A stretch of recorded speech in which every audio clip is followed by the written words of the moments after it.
Bismillahirrahmanirrahim. Assalamualaikum warahmatullahi wabarakatuh. Alhamdulillahi rabbil alamin. Asyhadu an la ilaha illallah wa asyhadu anna Muhammadan abduhu wa rasuluh. Allahumma sholli ala Muhammad wa ala alihi washabihi ajmain. Amma ba'd. Puji syukur kehadirat Allah Ta'ala, pada hari ini kita bisa melanjutkan kuliah kita. Salawat serta salam kita sampaikan pada kedua kita, teladan kita, baginda Nabi besar Muhammad Sallallahu Alaihi Wasallam, yang dengannya kita bersaudara hari ini. Pada hari ini yang akan kita bahas adalah mengenai algoritma waktu sholat, ya. Bagaimana kita bisa menentukan waktu sholat berdasarkan perhitungan matematis. Ya, kita langsung masuk ke materinya saja. Jadi, hisab awal waktu sholat, motivasinya adalah A'udzubillahi minasyaitonirrajim. Inna sholata kanat 'alal mu'minina kitaban mawquta. Sungguhnya sholat itu adalah fardu yang ditentukan waktunya atas orang-orang yang beriman.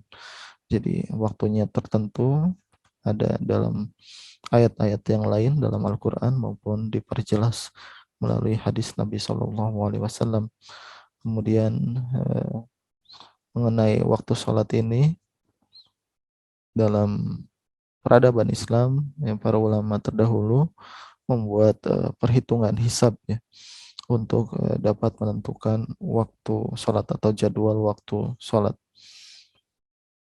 Salah satunya adalah berdasarkan kitab Ifrad Al-Maqal fi Amr Al-Jilal, ini karya Buraihan Al-Biruni, berdasarkan bayangan matahari. Jadi model fisiknya adalah dari bayangan matahari, kemudian dibuat dalam bentuk matematikanya. Kemudian yang paling lengkap ini adalah karya dari ulama Nusantara, yaitu Syekh Tahir Jalaluddin Al-Minangkabawi. Nah, beliau adalah sepupu dari Syekh Ahmad Khatib Al-Minangkabawi. Syekh Tahir ini kelahiran Minangkabau yang kemudian merantau, ya, melakukan perjalanan untuk pendidikan di Mekah dan di Kairo di Mesir. Jadi beliau belajar di Mekah dan di Kairo di Al-Azhar Mesir. Kemudian pulang ke Indonesia, kemudian menetap di Singapura dan akhirnya menetap di Malaysia hingga akhir hayatnya. Beliau ini memiliki banyak karya dalam bidang astronomi, ilmu falak, dan karyanya terkategori sebagai karya astronomi ilmu falak modern. Dan di dalam kitab ini, yaitu kitab Patikiraan, pada menentukan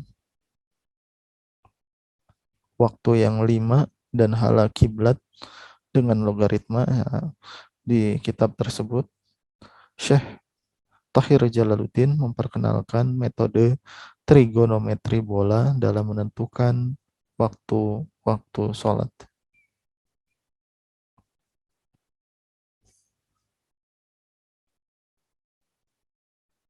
Nah, ini adalah model geometri waktu sholat berdasarkan trigonometri bola. Kemudian formulasi matematikanya, ini ringkasannya. Ini ada waktu zuhur sebagai kerangka acuan, ya, untuk waktu sholat yang lain. Ini yang paling ditentukan di awalnya adalah zuhur, kemudian asar, maghrib, isya, dan subuh. Nah, di dalam penentuan waktu zuhur, ini ada jam 12 dikurangi equation of time dibagi 60 dikurangi KWD ditambah ikhtiyat. Equation of time nanti kita bahas. Ada KWD. KWD adalah koreksi waktu daerah. Jadi selisih antara bujur lokasi dengan bujur daerahnya atau GMT-nya. Kemudian dibagi 15. Kemudian ada ikhtiyat. Kemudian ada waktu asar, ini ditentukan dari waktu zuhur, ditambah 1/15. Kemudian arkos, ya, arkos dari eh, sudut sudut waktu namanya. Ini yang dalam kurung itu namanya sudut waktu, yaitu sin A dikurangi sin dikali sin deklinasi matahari dibagi kosinus lintang dikali kosinus deklinasi matahari. Kemudian untuk mazhab Syafi'i dan Hanafi ada sedikit perbedaan untuk nilai A-nya. Kemudian ada nilai untuk maghrib, ini acuannya tetap zuhur ditambah 1/15 dikali arkos dari sudut waktu maghrib ya. Sin D, kalau yang tadi sin A, ini sin D, D-nya adalah depression angle atau sudut waktu maghrib. Kemudian ada waktu isya dan subuh, ini saling berkebalikan. Kalau isya zuhur ditambah 1/15 arkos dari sudut waktu isya. Kemudian kalau subuh zuhur dikurangi 1/15 arkos dari sudut waktu subuh. Nah, di sini ada AIT. AIT adalah Astronomical Islamic Twilight. Untuk isya dan subuh ini sudutnya berbeda AIT-nya. Untuk isya itu 18 derajat, untuk subuh itu 20 derajat. Ini yang lengkapnya. Jadi ini berdasarkan kitab Patikiraan Syekh Tahir Jalaluddin Al-Minangkabawi ya, dalam menentukan awal waktu sholat.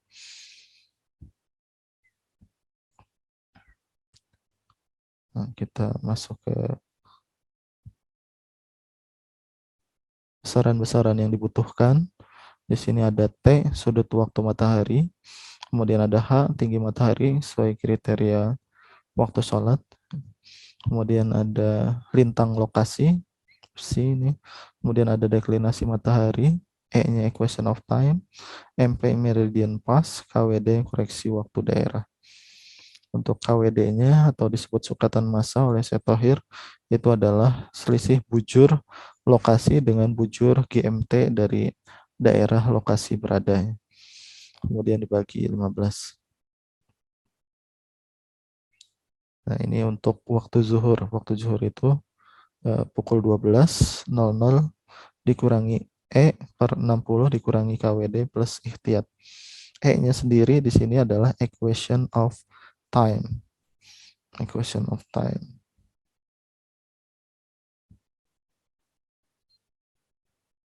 Kemudian untuk waktu asar, maghrib, isya, dan subuh, selain equation of time, nanti ada juga perhitungan, yaitu untuk menentukan deklinasi matahari.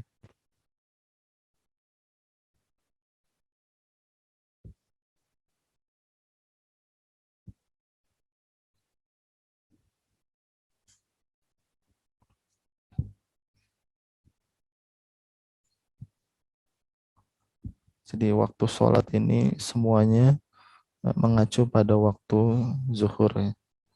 Jadi ketika waktu zuhur sudah dapat ditentukan, maka kita dapat menentukan waktu sholat yang lainnya, yaitu waktu asar, maghrib, isya, dan subuh. Untuk asar sendiri adalah waktu zuhur ditambah 1/15 dikali T asar. T-nya di sini adalah sudut waktu asar. Sudut waktu asar. Nah, sudut waktu formulasinya seperti ini, nanti kita bahas ya. Jadi untuk asar, maghrib, isya, dan subuh itu ada sudut waktu. Nah, sedangkan untuk waktu zuhur ada istilah equation of time.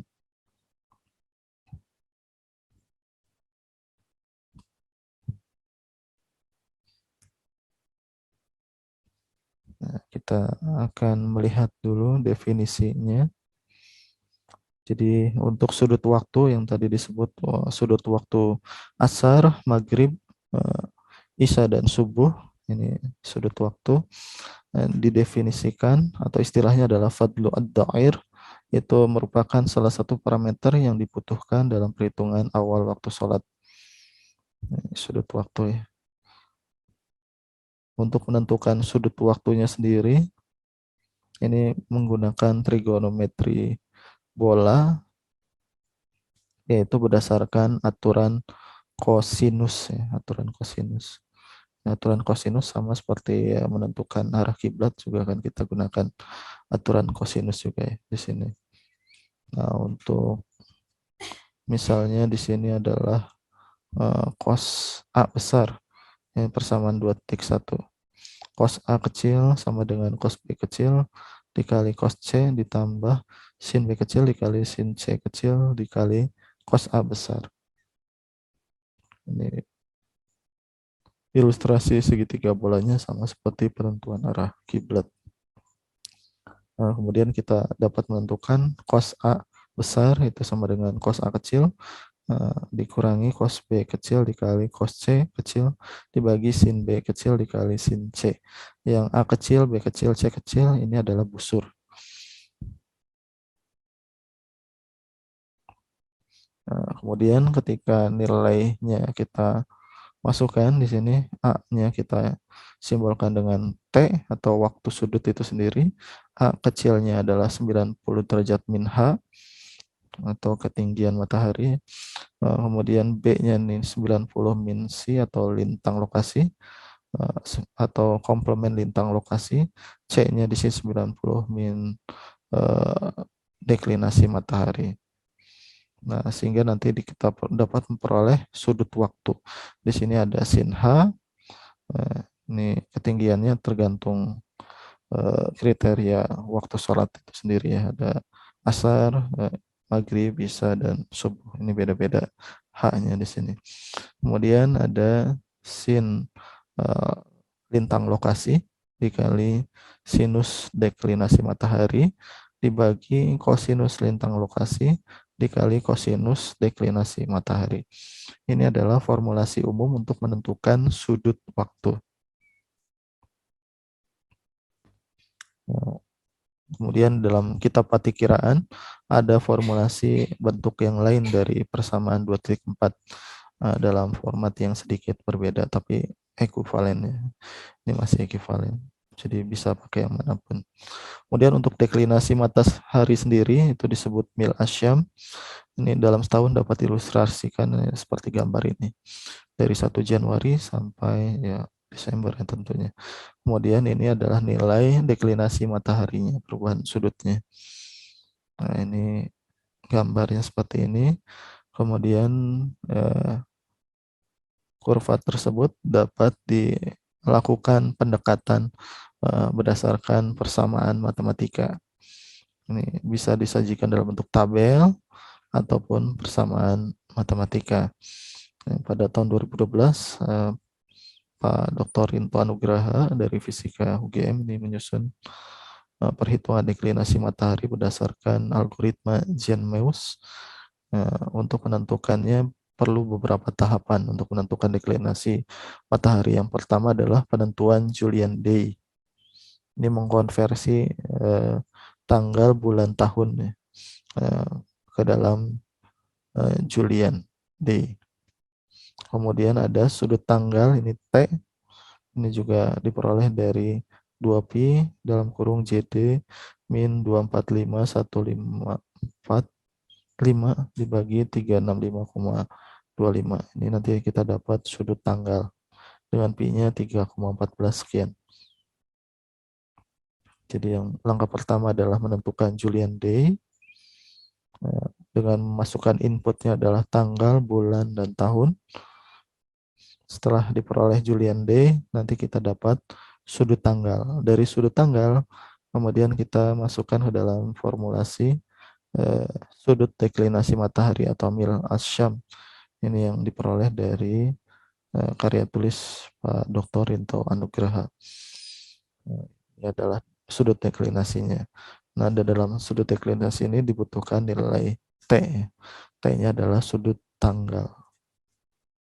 Ini. Kemudian setelah kita dapat deklinasi matahari, ya, parameter yang lainnya adalah equation of time ini untuk waktu sholat zuhur ya.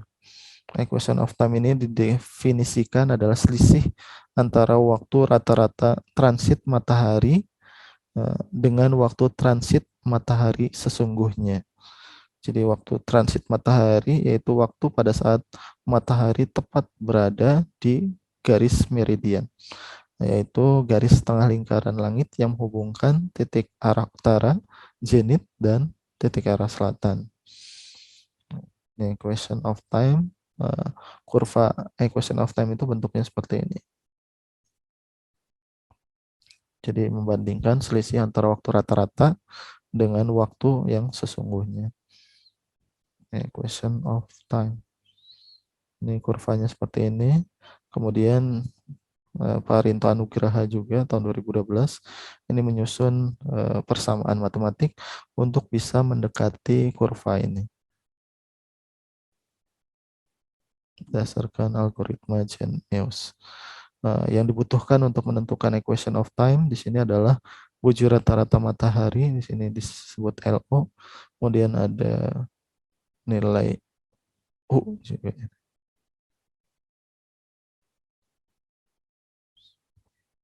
Nah, yang dibutuhkan dari LO ini adalah U, di mana U-nya di sini kita membutuhkan data JD. JD adalah Julian Day yang tadi sudah disebutkan pada saat membahas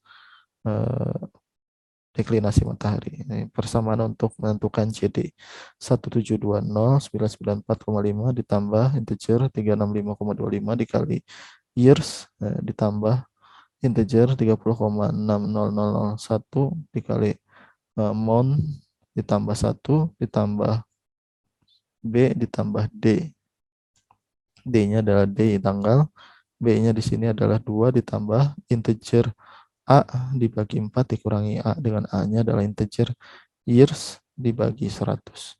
Ini untuk menentukan Julian Day. Sama seperti deklinasi matahari. Kemudian dari nilai bujur rata-rata matahari RO ini, kita dapat menentukan equation of time. Jadi pada tanggal tertentu ya. Jadi equation of time ini kan bentuknya sumbu X-nya adalah hari dalam 1 tahun. Kemudian sumbu Y-nya ini dalam satuan selisihnya adalah menit. Selisih antara transit matahari dengan transit matahari sungguhnya. Transitnya sendiri adalah ketika matahari tepat berada di garis meridian, yaitu garis yang menghubungkan utara, zenit, dan selatan. Ini persamaan untuk equation of time-nya.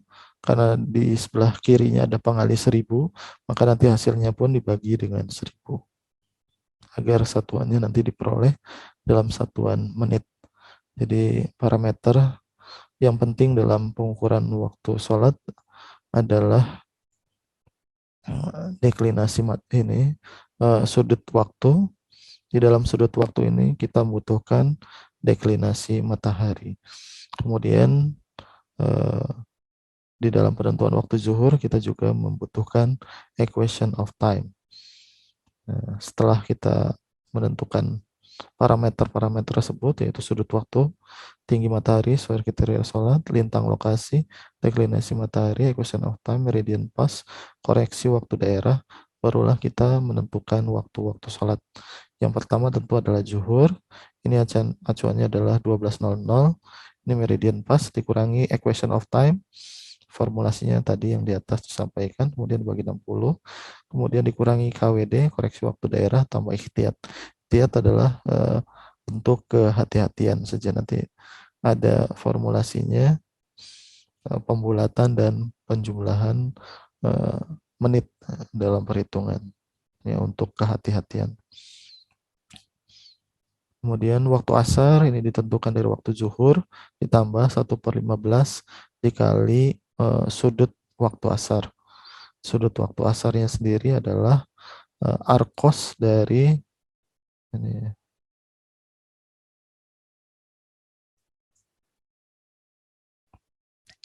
arkos dari sin A dikurang sin A-nya ini tinggi matahari untuk waktu asar. Ini ada 2 kategori, yaitu berdasarkan mazhab Imam Syafi'i. yaitu arkot dari 1 plus tangen eh, lintang lokasi dikurangi deklinasi matahari. Sedangkan mazhab Imam Hanafi yaitu arkot untuk 2 ditambah tangen selisih antara lintang lokasi dengan deklinasi matahari di sini. Bedanya ini 1, ini 2. Karena ini perbedaannya adalah oh, untuk mazhab Imam Syafi'i bayangannya itu ya sama dengan bayangan dirinya, bayangan bendanya. Ini panjangnya bayangannya sama dengan eh, objeknya ya, bendanya. Sedangkan mazhab Imam Syafi'i Hanafi diawali bayangannya itu 2 kali panjang bendanya. Dari situ acuannya, kemudian kita dapat menentukan sudut waktu asar. Di sini parameternya deklinasi matahari, kemudian di sini ada lintang, psi itu lintang lokasi, dan sin A-nya di sini adalah arkot, ya, baik berdasarkan mazhab Syafi'i maupun Hanafi. Kemudian untuk waktu maghrib, awal waktu maghrib, ini ada depression angle, besarnya adalah negatif 0,833 derajat. Nah, kemudian untuk menentukan waktunya sendiri adalah zuhur ditambah 1/15 dikali sudut waktu maghrib. Di sini adalah sin D, depression angle, yaitu negatif 0,833 derajat. Yang lainnya sama seperti waktu asar ya. Dipengaruhi oleh lintang lokasi dan deklinasi matahari. Kemudian untuk waktu isya, ini pun sama formulasinya. Isya itu zuhur ditambah 1/15 dikali sudut waktu isya. Sudut waktu isyanya di sini ditentukan oleh AIT atau Astronomical Islamic Twilight, yaitu 18 derajat. Nah, sedangkan subuh ini kebalikan dari isya. Kalau tadi isya zuhur ditambah 1/15 dikali waktu isya, kalau di sini subuh adalah zuhur dikurangi 1/15 dikali sudut waktu subuh.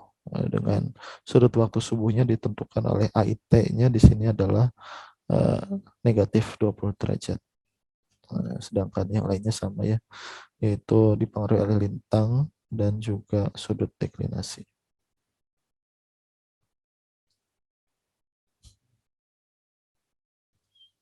Jadi waktu sholat, ini rangkumannya, ini untuk formulasi waktu sholat baik zuhur, asar, maghrib, isya, dan subuh. Ini formulasi hampir sama semua. Kemudian ini yang tadi, ini sudut waktu matahari, fadlu ad-dair. Kemudian deklinasi matahari, dimulai dari penentuan Julian Day. Kemudian sudut tanggal barulah diperoleh deklinasi matahari. Kemudian ada equation of time, ini untuk waktu zuhur. Dan karena waktu zuhur mempengaruhi waktu awal sholat yang lainnya, maka ini juga paling penting ya, equation of time diperoleh dari bujur rata-rata matahari, kemudian masuk dalam formulasi equation of time yang mengikuti kurva ini kurva equation of time selama 1 tahun. Kemudian ini adalah hasil perhitungan. Kita bisa lihat ke dalam pemrograman Python. Yang pertama di sini adalah kita import library math from math import. Kemudian kita masukkan di sini input lintang lokasi, masukkan lintang lokasi. LL adalah lintang lokasi ya, diperoleh dari float nilai input lintang lokasi. Kemudian kita konversi juga dalam bentuk radian. Setelah itu kita masukkan pula bujur lokasi. Ini BL adalah diambil dari float input bujur lokasi. Kemudian kita masukkan tanggal, bulan, tahun ya, karena nanti akan sangat dibutuhkan untuk menentukan Julian Day. Dari Julian Day kita dapat menentukan deklinasi matahari maupun equation of time. Kemudian ini data lainnya yang kita butuhkan adalah ketinggian lokasi, altitude. Kemudian ada masukkan zona waktu lokasi, GMT.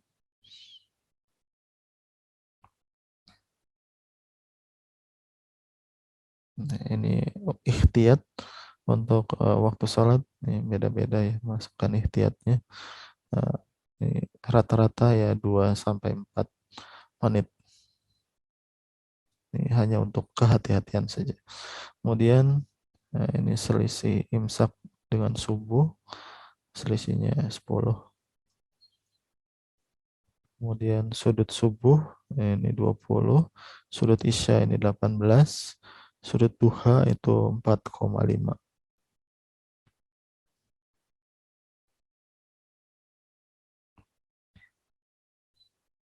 Kemudian ini adalah logika-logika dalam perhitungannya. Ya, perhitungan untuk menentukan Julian Day.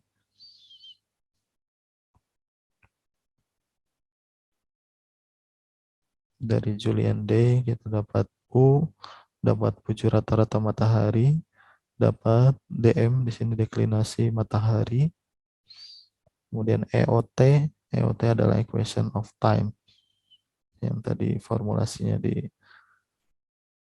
disebutkan dari karya tulis Pak Rinto Anugraha, Mekanika Benda Langit. Kemudian setelah kita dapat deklinasi matahari, kita dapat menentukan hour angle atau sudut waktu ya, sesuai dengan masing-masing awal waktu sholat, karena kriterianya berbeda-beda.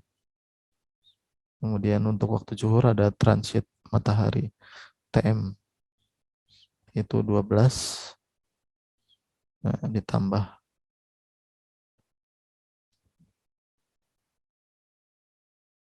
koreksi waktu daerah. Kemudian ada equation of time juga dibagi 60. Itu untuk waktu zuhur.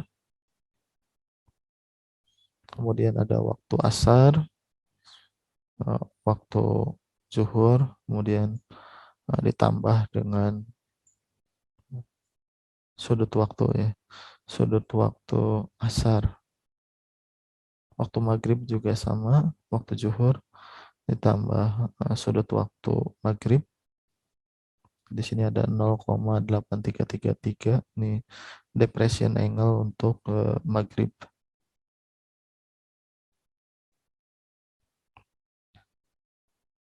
Kemudian ada waktu isya, ini sama ya, waktu zuhur juga ditambah dengan sudut waktu isya. HIT-nya, Astronomical Islamic Twilight-nya adalah 18, negatif 18. Sedangkan subuh ini negatif 20.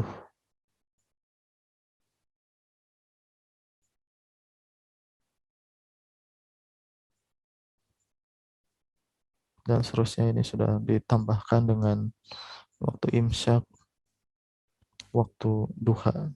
Jadi ini beberapa kriteria waktu sholat ya. Nanti bisa diikuti kembali. Untuk filenya nanti akan dibagikan. Ini waktu imsyak, ada waktu subuh, ada duha dan isya. Ini sudutnya. Untuk duha itu 4,5 derajat.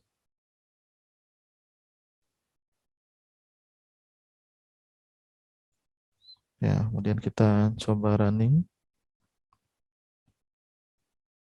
Untuk lintang lokasinya, misalnya kita ingin menentukan di Masjid Iqomah UIN Sunan Gunung Jati Bandung.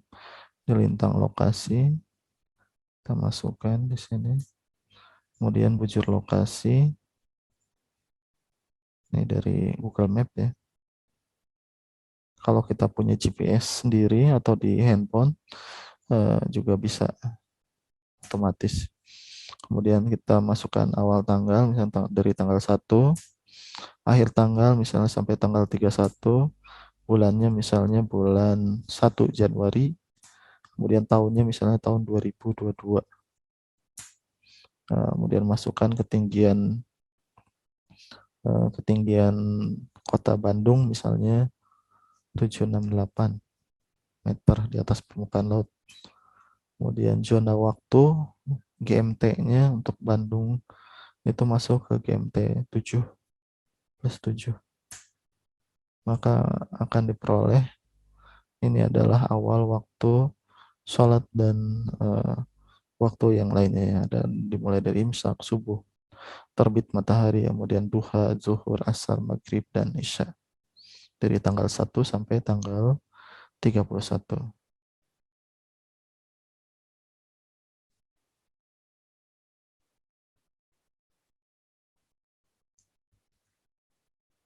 Jadi ini adalah algoritma untuk menentukan awal waktu sholat.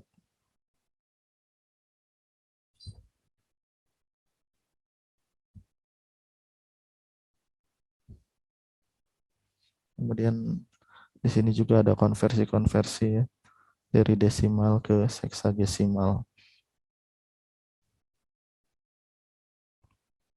Demikian materi kita terkait pembahasan hisab awal waktu sholat. Ya, berdasarkan persamaan matematik tentunya, karena metode hisab. Kita akhiri pertemuan pada hari ini dengan hamdalah. Alhamdulillahirrabbilalamin. Assalamualaikum warahmatullahi wabarakatuh.